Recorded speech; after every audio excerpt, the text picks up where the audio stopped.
Hello and welcome to Love Thy Lawyer, where we talk to real lawyers about their lives in and out of the practice of law, how they got to be lawyers, and what their experience has been. I'm Louis Goodman, the host of the show, and yes, I'm a lawyer. Nobody's perfect. He has negotiated thousands of felony and misdemeanor cases. He began his career volunteering in a public defender's office. Early on, he recognized the value of alternative dispute resolution. His motto is client-centered, caring counsel. He seeks to bring a level of empathy and compassion to every case. He is passionate about helping the marginalized. Henry Gereis, welcome to Love Thy Lawyer. Hey, Louis. Thank you for having me. Well, it's great to have you. I have enjoyed reading some things about you and learning a little bit about your practice. Where are you physically located for your office right now? In Bakersfield, California. And what sort of practice do you have? It's entirely criminal defense. And how long have you been doing that at that location? In the private practice since March of 2020. So you're kind of just starting out. Yeah, and started out right when the pandemic was at its peak. Yeah, March of 2020. That was a time that I think everyone will remember very well. Yeah, it was a crazy time. When were you first aware that the pandemic was coming down on you personally? I remember having a conversation with my parents in March, actually. It was the week before my birthday. So actually the end of February, first week of March. My dad was pretty concerned about the whole issue, and I thought it would blow over in a couple of weeks. Sure enough, it didn't. And, that's really how I found out about it in March, talking with my parents. Where are you from originally? I was born in Tarzana. Which is Southern California. Southern California, yeah. LA kid. So you're not too far from home? Not at all, no. And did you go to high school in Tarzana? Yeah, I went to Granada Hills Charter High School. How was that experience for you? I loved it. It was, high school was a lot of fun. What'd you do? I was really focused on school. Academics was, really my main focus. I loved basketball growing up. I was playing for a traveling basketball team, but my dad wanted me to focus on academics entirely in high school. So, it was really just about academics and hanging out with my friends. Now, you have sort of an interesting, at least to me, kind of an interesting ethnic background. And I'm wondering if you could talk a little bit about that and how you think that may have affected the way your parents raised you. So my parents immigrated from Egypt. Actually, my mom was born in Egypt and then lived most of her life in Sudan. My dad grew up in Egypt and then moved to Amsterdam when he was about 19, and then came back to Egypt at some point, met my mom, and then immigrated to the United States. I was born in Tarzana, and we are Coptic Orthodox Christians, which is a small minority in Egypt. We pride ourselves on the fact that we are direct descendants of the pharaohs. Actually, Coptic, the word Coptic means Egyptian, and it was once the native language of Egypt prior to the Muslim invasions. And so it's a very conservative minority group in Egypt, and there's a lot of people that immigrated to California and New Jersey. My parents came here in the 80s. A lot of my upbringing was in the church and revolved around going to church, and it was very structural. And my parents always valued that, and I think that it played a large part in the person that I became, and I'm grateful for it, to be honest.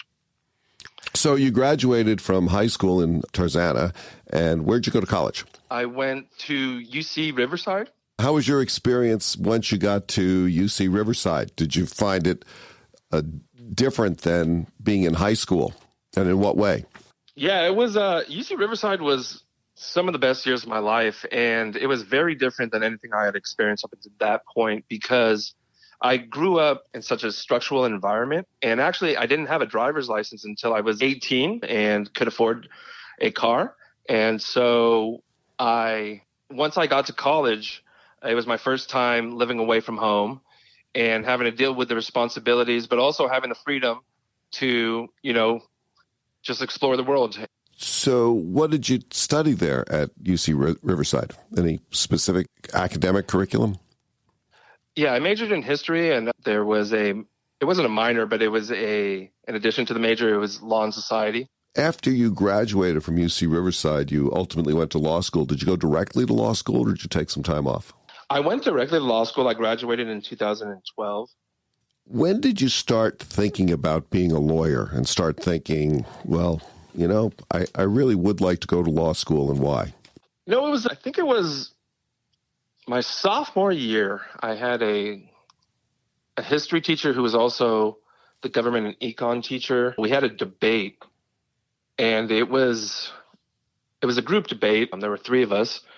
And at the end of it, he stated that, our team had performed better than any team he had seen. And he had been doing this annually, for 10 years. And so that really motivated me to think about, what our team did well, and to break that down into skill sets and think about what skill set I have and what career choices, are in line with that skill set. And law was up there. And so I just went for it. What did your family and friends say when you said, hey, I want to be a lawyer, I'm going to go to law school?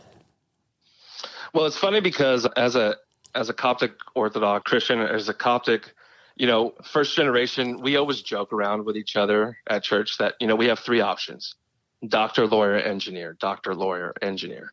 So although my parents didn't put pressure on me to be a doctor, lawyer, engineer, they were happy that that was what I was, striving for. And that was a goal that I set out for myself. And they backed me out. How did you start thinking about getting involved in criminal defense? So in talking about that with a friend of mine who I went to junior high with and who was also an attorney, he was describing what he was doing at the public defender's office, and it highlighted the aspects of law that I initially set out, to practice, and which was the fuel that got me, to end up, to get through the process. And, to be honest, after that phone conversation that week, I applied to every public defender's office in the county. And I ended up volunteering in Santa Barbara for 3 months. So no, I had no idea I was going to practice criminal law. Presumably you enjoyed your experience at the Santa Barbara County Public Defender's Office. I really did. And I think that, it was a realization for me. Of what? Growing up, I didn't come from a family that had a lot of money. And I always thought that, being a lawyer meant being affluent. And come to find out that, times had changed. And I actually, went to law school just after the 2008 recession, and really fell in love with the service aspect of it. So you ended up actually getting a job as a deputy public defender in Kern County? Yeah, actually, the buddy of mine who I spoke with, who I went to junior high with, who suggested that I apply to the public defender's office, was employed at the Kern County Public Defender's office at the time. And coincidentally, I ended up getting hired there, and we worked together for about a year, which was an awesome time.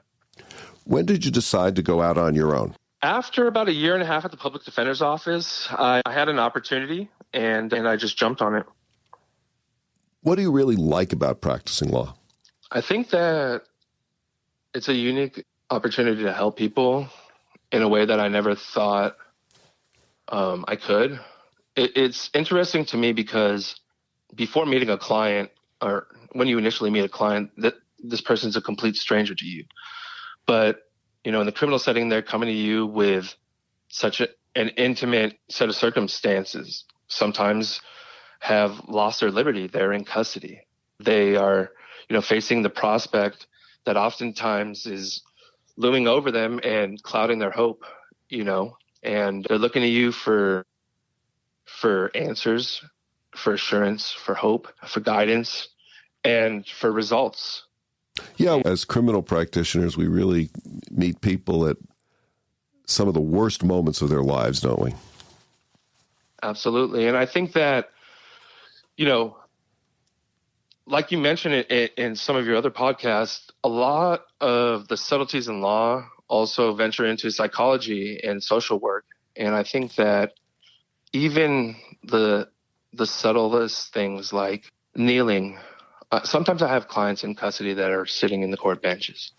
And, just the psychology for them that their attorney doesn't place themselves above them and is willing to put themselves below them physically, I think sends, I don't know if it does or it doesn't, but it's something that I do because I try to communicate to my clients in that way that I am here to serve you. If a young person was just coming out of college, would you recommend the law as a career?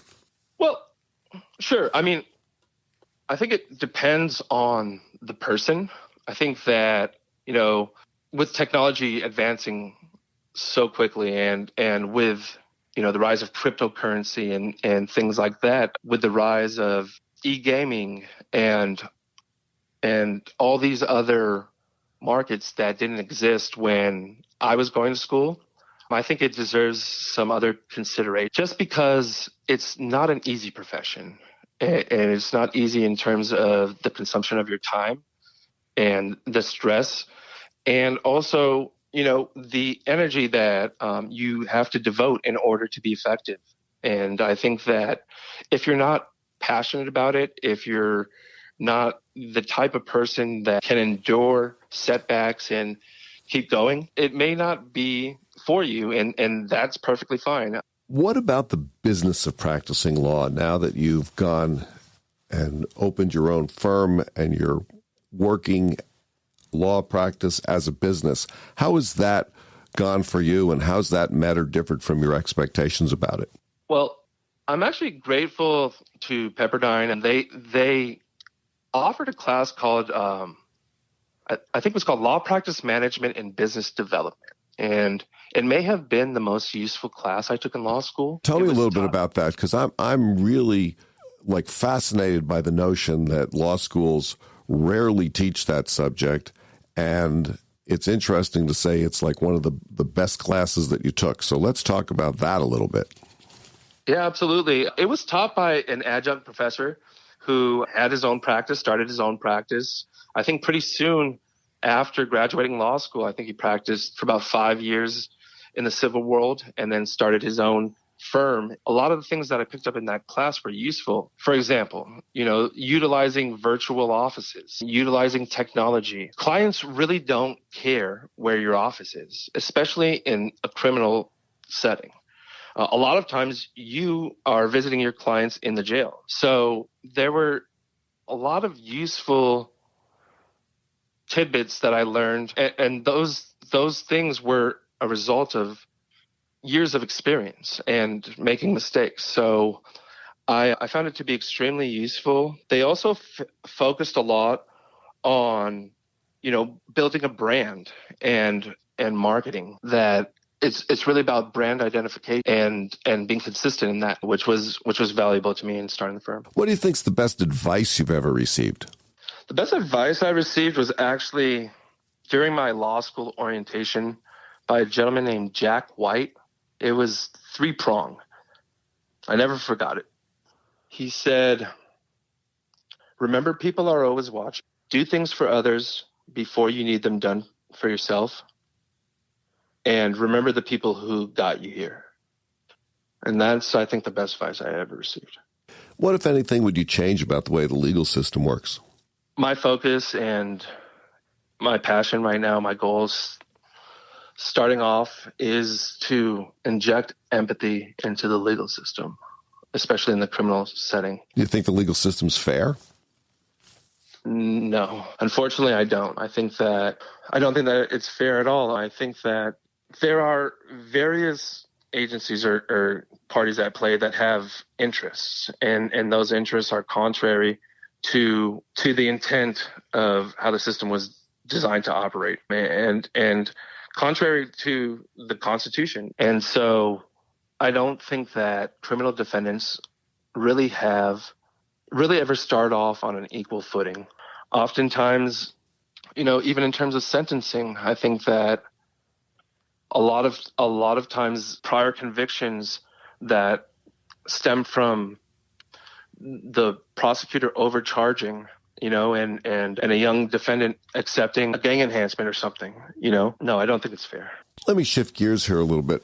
What's your personal life like? What sort of things do you enjoy doing outside of court, outside of your office, when you need to unwind a little bit from the law? I spend a lot of time with my friends and my family. I love watching basketball and football, playing sports. I enjoy, going out with friends, having a drink, spend a lot of time with my dog. And I'm really close with my family, especially as my parents get older. I don't take that for granted. So I spend a lot of time with them, going out to the beach and things like that. What sort of sports do you like to participate in? I love basketball. How would you define success? I think that you have to look at being successful as being a successful human being. I think that oftentimes people subclassify human beings into, what they do for a living, or, where they're from, or how much money they have, or, what they've accomplished. But I think that, being a successful human being means being kind and honest. What sort of things keep you up at night? Sometimes I randomly think about clients. It's funny because it kind of ties in with the fact that you come into this person's life, for a short period of time, and you have such an intimate relationship with them right away, and that doesn't stop when you leave the courtroom, the courthouse. I think about my clients a lot, and I care.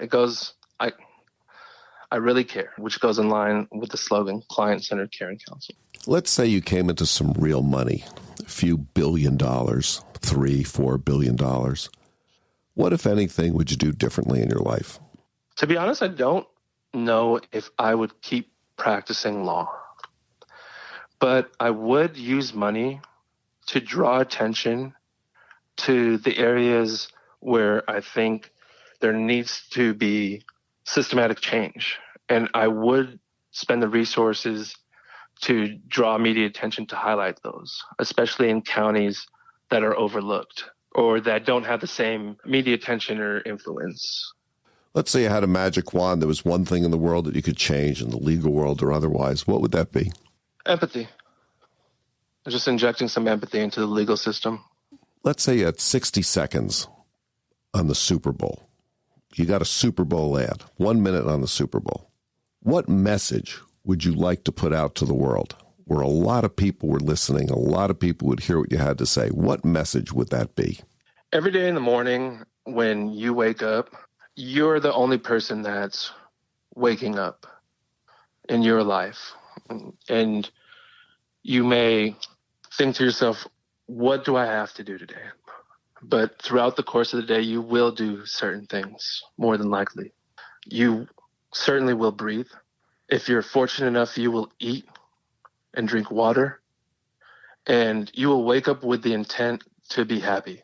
While you are waking up and you are focused on your life, those three things can be applied to any person living at that same time, anywhere in the world.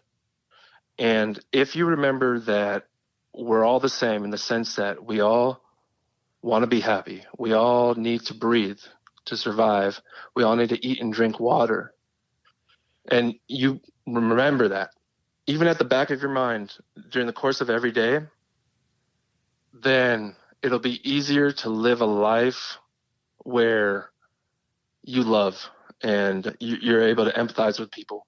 Is there anything you want to talk about that we haven't discussed? No.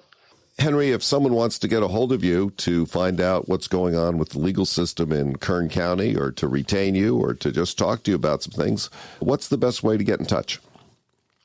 The best way would be to access the website, which would be esqaspire.com. ESQaspire, all one word, .com? Yeah, it's esqaspire.com.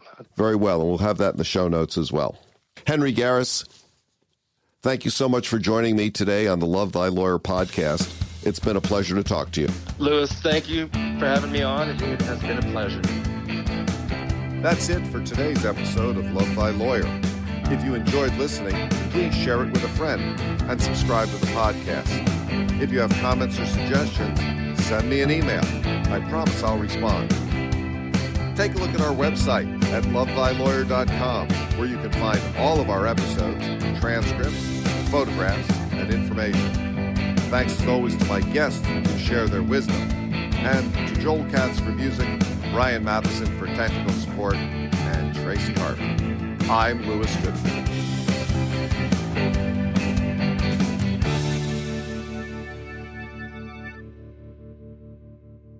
Sorry, can we start that over? Sure. Okay. Sorry, can we start that over? Just start the response over? Okay. Sorry, can you ask me the question? Don't worry about it. So it's the magic of editing, you'll see.